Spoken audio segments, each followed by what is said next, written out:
Hi, my name's Jimmy T. Smith, and I'm a blogger at everydayconservative.blogspot.com. I want to talk to you today about my dollar. You see, I go to work and I earn money.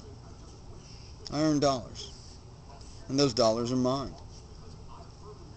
And in that, I pay my bills,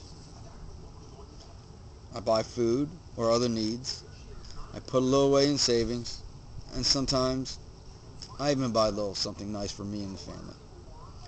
Now in that, I do that because it is my money. I earned my money. Mine is mine, as I like to say. The problem I have today is that our current president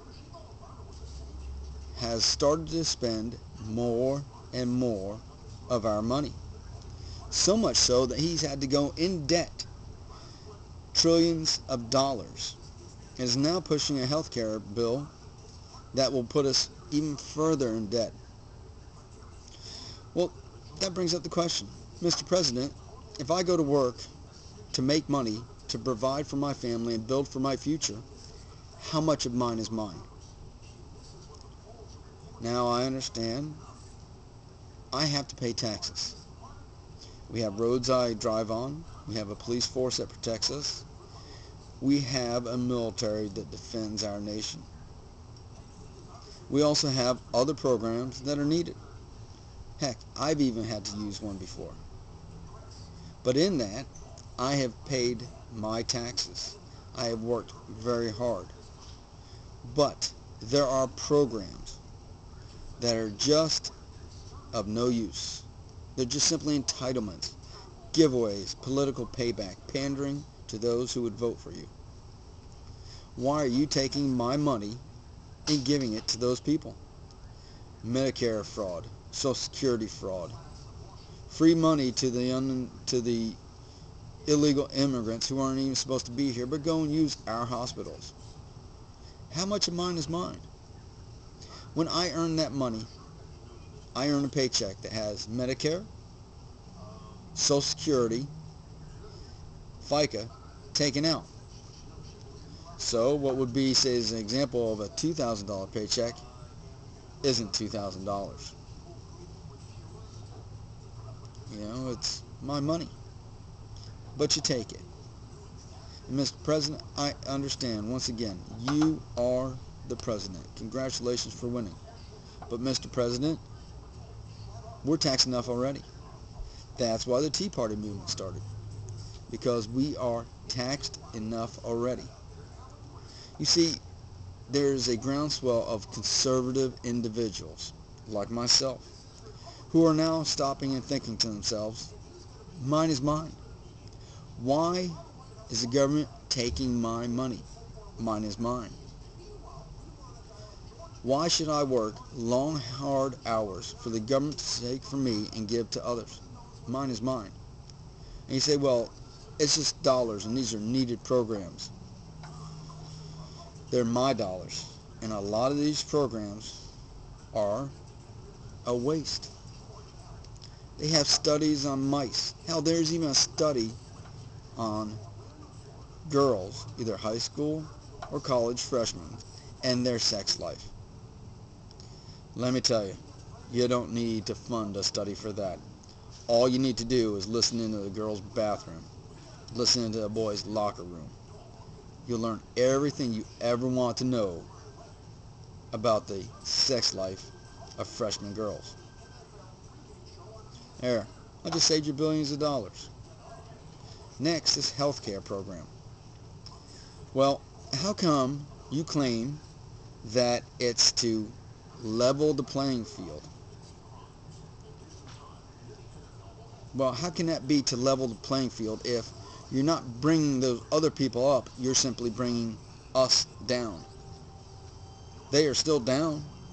They haven't strived harder to get up. We have only been punished more to bring us down. How much of mine is mine? Mr. President, in this healthcare, one of the things you constantly do is badger the insurance industry. Name the company. You say, well, they won't accept um, patients who already have conditions. Which company? You say, well, there are doctors out there who are overcharging the system. Who? Name them. Don't be afraid. You're the president, the most powerful man in the world, and you will just simply use generalities. Don't. You have the power of the entire United States government. If there are industries that are abusing their customers, then you, Mr. President, can take the government and say, this is the company. Is it Blue Cross Blue Shield? Is it State Farm? Is it Allstate? What is the company's? Who's the doctor? Put out a list in the community. This doctor is screwing his patients. This doctor is overcharging his patients. This doctor is not being a good doctor. Why don't you do that? But instead of doing that, you'll say Medicare or Medicaid will help fix the problem and take care of the seniors. And we'll start S-chip to take care of the kids. Now we're going to have a public option and healthcare / insurance reform to take care of absolutely everybody else. When the problem is this: most of the people who need healthcare need it for pregnancies when they are young, need it for tragedies when they're in whatever stage of life, i.e. cancer or something like that, or end of life. So here's how you fix that problem. Mr. President, if you really want to fix that problem, it's this simple. For anybody who has any medical bill that runs them farther than they can afford, i.e. they pay their bills as much as they can, and when they start to go in debt and to lose things, then have a fund that can be replenished from the proceeds of lawsuits, and that fund can be borrowed from in the form of an interest-free loan. So if you're pregnant and you can't afford to have your baby, don't abort it. Pay what you can and then take an interest-free loan. It's an investment. Just like when you go to college, it's an investment in your future. When somebody has cancer and their medical insurance has run out and they can't afford all the other fees and they're going to lose their home, have the fund. They will be able to take out an interest-free loan from the government. Loan, not a grant. Next, the end-of-life care.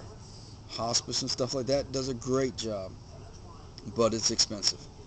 What do? Once again, the people who are taking care of the elderly or whatever situation it is would borrow from the government an interest-free loan and pay back. If the individual unfortunately expired before the loan could be paid back, then you simply do one of two things. Either write the loan off or have an estate sale and reap some of the monies back. But there are ways to do this.